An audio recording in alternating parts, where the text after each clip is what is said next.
Vice ganda, posibleng hindi nagustuhan ng ilang GMA staff.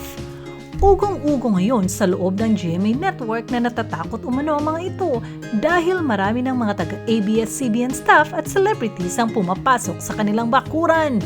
Ayon sa aming source, maraming mga GMA network staff ang natakot na baka maging katulad ang kultura ng pamamalakad ng GMA sa ABS-CBN. Marami kasing mga usap-usapan na hindi naman sobrang ma-pressure ang GMA kaysa sa ABS-CBN.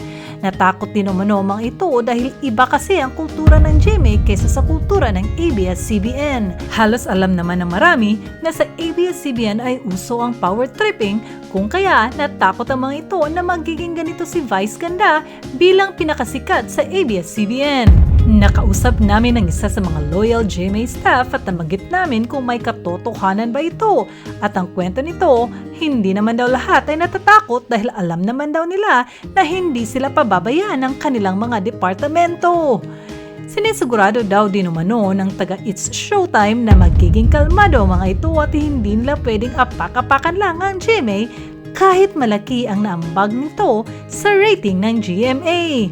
Utang na loob umano ng It's Showtime ang pagbigay ng GMA ng oportunidad na magpasikat at magpakabog muli sa mga manonood nationwide. Nananawagan naman si Vice Ganda na pagbubutihan nila ang kanilang trabaho at maging patas daw umano sa lahat.